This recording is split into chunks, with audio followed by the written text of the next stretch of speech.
Fala pessoal, beleza? Vamos conversar um pouquinho sobre como aumentar o retorno dos teus investimentos aí da tua carteira. Bom, então a primeira coisa que a gente precisa fazer é definir qual o objetivo que a gente vai buscar com essa carteira, tá? Com esse investimento. Ah, eu quero comprar um carro, uma casa, ou então eu quero um salário complementar de R$ 3.000, por exemplo, ou eu quero alcançar minha liberdade financeira. A gente tem que definir esse objetivo para entender como que a gente vai fazer para aumentar o retorno desse investimento, tá? Então, a primeira etapa de qualquer investimento que você vai fazer é definir o objetivo, né? Com o objetivo bem definido, aí a gente precisa pensar na estruturação da carteira, né, de investimentos e quais os produtos financeiros que a gente vai adquirir. Bom, vou comprar ações, fundo imobiliário, renda fixa, beleza. Esses vão ser os ativos que eu vou comprar. Então agora a gente precisa definir a estrutura desses ativos. A gente vai montar um mapa ou uma estrutura mesmo desses ativos, por exemplo. É só um exemplo, tá, pessoal? Isso é definido aí de acordo com cada objetivo de cada investidor, beleza? Então eu vou colocar lá 20% em ações brasileiras, 20% em ações americanas, 25% renda fixa, 25% em fundo imobiliário e 10% em caixa, ou reserva de oportunidade, né? Essa vai ser a estrutura da minha carteira, né? 20, 20, 25, 25, 10. Com esse percentual, tu vai investir na tua carteira para ela ficar sempre nesse nível, buscando aí o balanceamento dela dentro desse percentual. Porém, ele não é engessado, tá, pessoal? Não é fixo. Ele pode ser modificado de acordo com o teu planejamento, mas ele não é fixo, tá? Então, a gente vai iniciar a carteira fictícia agora, nesse momento, com esses percentuais, tá? Então ela pode ficar um pouquinho acima, um pouquinho abaixo ali, mas ela não pode ultrapassar muito esse percentual, tá? Porque senão ela vai ficar desbalanceada e a gente acaba não tendo ali um planejamento. Então a gente tem que cuidar só esse detalhe, tá? De ela não estar desbalanceada e a gente manter ela desbalanceada. Então nesse caso aí, a gente teria que fazer alguns ajustes caso tivesse uma modificação nela. Por exemplo, a ação valorizou lá 10%. Então aconteceu aí um desbalanceamento da carteira. E para ajustar isso, a gente tem que vender algumas ações, né, e aí aportar no que acabou ficando para trás, ou então aportar nos outros ativos e não aportar mais em ações, tá? Mas o que que a gente, como é que a gente define se a gente vende ou se a gente aporta? Se a gente aportar e o nosso aporte não representar nem 5%, fica um pouco complicado da gente conseguir balancear a carteira com aportes, tá? Se a gente tem uma carteira aí com um patrimônio um pouco mais elevado, não é qualquer aporte que vai modificar ali a estrutura da carteira, tá? Então, nesse caso, aí sim a gente teria que vender algumas posições, né, ali nas ações que valorizaram, para aportar no que ficou para trás. Deixa eu mostrar para vocês aqui, que fica um pouco mais fácil de entender também, tá? Vou trazer aqui na tela para vocês. Bom, aqui eu tenho a minha estrutura. Essa é a minha estrutura da minha carteira.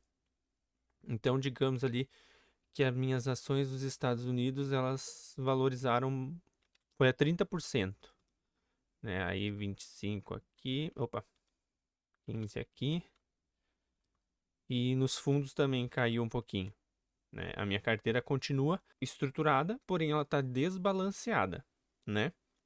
A gente consegue enxergar aqui, porque antes as ações brasileiras eram 20, ações dos Estados Unidos eram 20, renda fixa 25, se manteve ali em 25, os FIIs eram 25, agora estão 20, o caixa está 10%. Pô, beleza.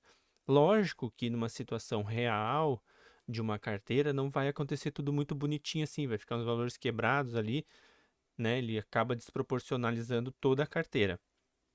Mas aqui, só para a gente entender, eu vou fazer dessa forma, tá?